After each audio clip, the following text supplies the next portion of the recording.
러시아의 계속되는 침공 속에서 한국을 포함한 세계무역기구 WTO 주요국이 이를 규탄하는 공동성명을 15일 발표했습니다. 이들 국가는 성명을 통해 러시아의 우크라이나 군사공격을 가장 강력한 수준으로 규탄한다며 이번 군사적 행동은 민주주의 국가에 대해 정당한 이유 없이 계획적으로 이뤄졌고 이는 국제법과 UN 헌장, 국제평화 및 안보에 관한 기본 원칙에 대한 명백한 위반 행위라고 비판했습니다. 이어 이러한 행위는 러시아가 국제기구, 질서, 규범 등을 존중하는지에 대한 심각한 의문을 제기하게 한다며 러시아의 즉각적인 군사 침공 중지와 철군을 촉구한다고 강조했습니다. 또 러시아의 이번 사태에 대한 책임을 물을 것이라며 민주주의와 국제적인 안정, 국제법을 저해하는 행동을 중단해야 한다고 했습니다. 그러면서 자국의 필수 안보 이익에 필요하다고 간주되는 모든 조치를 취하겠다는 입장을 밝혔습니다.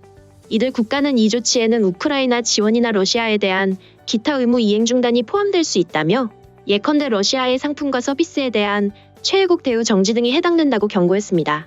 벨라루스의 WTO 가입 절차에 대해서도 러시아 군사 침공에 관한 벨라루스의 실질적 지원을 감안해 벨라루스의 WTO 가입 절차가 중단된 것으로 여기겠다며 벨라루스의 어떠한 가입 관련 작업에도 참여하지 않을 것이라고 전했습니다. 이번 WTO 공동성명과 관련해 여한구 산업통상자원부 통상교섭본부장은 한국은 책임 있는 국제사회의 일원으로서 WTO 다자체제 복원과 통상합의 이행을 위해 노력하고 이번에 발표한 공동성명에 따라 국제사회와 공조해 나가겠다고 말했습니다. 외신들은 공동성명 발표가 러시아가 현재까지도 침공을 멈추지 않고 있으며 그 수위 또한 점점 올라가기 때문으로 바라보고 있습니다. 또한 국제사회로부터 러시아를 향한 제재가 계속되고 있는 만큼 러시아의 디폴트 선언 가능성을 높게 바라보고 있습니다. 실제로 크리스탈리나 게오르기에바 국제통화기금 IMF 총재는 13일 미국 CBS 방송에 출연해 러시아의 디폴트가 일어나지 않을 것이라고 더 이상은 생각하지 않습니다라고 말했습니다. 세계금융 상황에 정통한 국제기구의 수장이 처음으로 러시아의 디폴트 가능성을 인정한 것입니다. 러시아는 16일까지 1억 1,700만 달러, 약 1,455억 원 상당의 달러 채권 이자를 갚아야 합니다. 이후에도 21일 6,563만 달러, 28일 1억 200만 달러, 31일 4억 4,653만 달러 등 비상환 일정이 줄줄이 예정돼 있는 상황입니다. 현재 러시아는 서방의 금융경제 제재 때문에 빚을 갚기는 어려운 상태입니다. 이 때문에 IMF를 비롯한 국제금융가에서는 러시아의 디폴트를 기정사실화하고 있는 것입니다. 국제평가사 무디스는 지난 6일 러시아 국가신용등급을 부도 바로 직전 단계까지 10계단이나 끌어내렸습니다. 1998년 모라토리엄을 선언했던 러시아가 24년 만에 다시 국가부도 위기에 처한 것입니다. 러시아 정부는 미국, 영국, 일본, 한국 등 48국을 비호 국가로 지정하고 이 국가들의 진 빚은 루블화로 갚아도 된다는 정부령을 지난 8일 발표한 바 있습니다. 하지만 루블화 지불은 현실성이 없는 얘기입니다. 달러 대비 루블화 가치가 우크라이나 전쟁 전인 지난달 중순과 비교해 40% 정도 폭락했기 때문인데요. 게다가 국채에 대한 이자를 루블화로 지급한다는 옵션은 없습니다. 러시아의 디폴트는 글로벌 금융의 연쇄 충격파로 이어질 수 있습니다. 스티븐 로치 예일대 교수는 러시아 국채 디폴트가 중국을 포함한 신흥시장에 파급이 있을 것이라고 말했습니다. 외국인 투자자들이 신흥국 채권을 일제히 내다 팔아 신흥국 환율 금리가 치솟고 금융위기가 연쇄 촉발될 수 있다는 것입니다. 물론 러시아가 16일 이자를 못 갚는다고 당장 부도가 나는 것은 아닙니다. 상환 유예 기간이 있어 시간을 번 뒤 자산 매각 등을 통해 채무를 지급할 가능성도 있습니다. 하이투자증권에 따르면 외화 채권은 15에서 30일, 루블화 국채는 10일의 유예 기간이 부여될 것으로 보입니다. 하지만 디폴트 가능성이 존재한다는 것은 변함이 없습니다. 이러한 분석이 이루어지고 있음에도 현재 러시아는 침공을 멈추지 않고 있습니다. 심지어는 비인도적 무기를 사용했다는 의혹이 돌면서 이들을 향한 제재는 더 커질 것으로 보입니다. 러시아군이 비인도적 화학무기로 분류된 백린탄을 사용했다는 우크라이나 측의 주장이 나오면서 국제사회의 비난이 거세지고 있습니다. 이는 국제법상 연막용과 조명용으로만 사용 범위를 제한한 제네바 협약을 위반한 것으로 보입니다. 지난 13일 AFP통신 등 외신 보도에 따르면 우크라이나 동부 루안스크주 포파스나시에 올렉시 빌로시츠키 경찰서장이 페이스북에 글을 올려 러시스트들이 우리 마을에 백린탄을 쏟아 붓고 있다고 주장했습니다. 백린탄은 가연성이 강한 백린 파편을 타격 지점 주변에 광범위하게 살포하는 화학무기로 파편이 인체에 닿으면 불길이 꺼지지 않고 타들어가 극심한 고통을 일으켜 제네바 협약에 따라 살상용으로는 금지돼 있습니다. 빌로시츠키 서장은 백린탄은 나치가 불타는 양파로 부르던 무기로 말로 하기 힘든 고통과 불길을 일으킨다고 덧붙였습니다.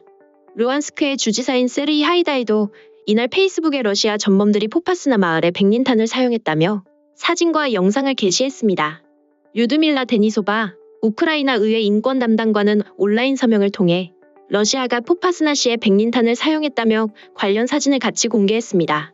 그는 러시아군이 민간 도시에 이런 무기를 사용하는 것은 로마 협약을 어기는 전쟁 범죄이자 인권에 대한 범죄라고 했습니다. 안제이 두다 폴란드 대통령은 이날 영국 BBC와의 인터뷰에서 푸틴 러시아 대통령이 대량 살상 무기를 사용하면 이는 전체를 바꾸는 게임 체인저가 될 것이라며 대량 살상 무기 사용은 유럽뿐 아니라 전 세계의 위협이 될 수 있기 때문에 나토는 대응 방안을 심각하게 고민해야 한다고 지적했습니다. 한편 외신들은 이러한 주장들이 공식 확인되지 않았다고 전했습니다. 그러나 러시아가 민간인 피해를 늘리면서 점점 강력한 공격을 일삼아온 바 있어 이 주장도 결코 가볍게 볼 수는 없는 상황입니다. 많은 네티즌들은 국적을 불문하고 러시아의 백린탄 사용 의혹에 큰 충격에 빠졌습니다. 사람이 어찌 저럴 수 있는지. 모든 러시아인들이 그렇지는 않겠지만 전쟁을 결정한 이들이 정말로 무섭군요. 제정신이 아니구나. 아무 죄 없는 사람을 이렇게 잔인하고 처참하게 죽이는 게 가능하다니. 제발 더 이상의 피해가 없기를. 21세기 세상을 살면서 저런 잔인함을 봐야 하다니. 제발 평화로운 세상이 오면 좋겠다. 군대에서 들은 제일 잔인하다고 생각했던 살상용 무기를 지금 시대에서도 듣게 될 줄은 몰랐다. 도대체 누구를 위한 전쟁인가? 너무 끔찍해서 눈물이 나온다. 애초에 인도적 무기라는 말은 모순이 아닌가? 그런 게 있나? 무기는 모두 비인도적이다.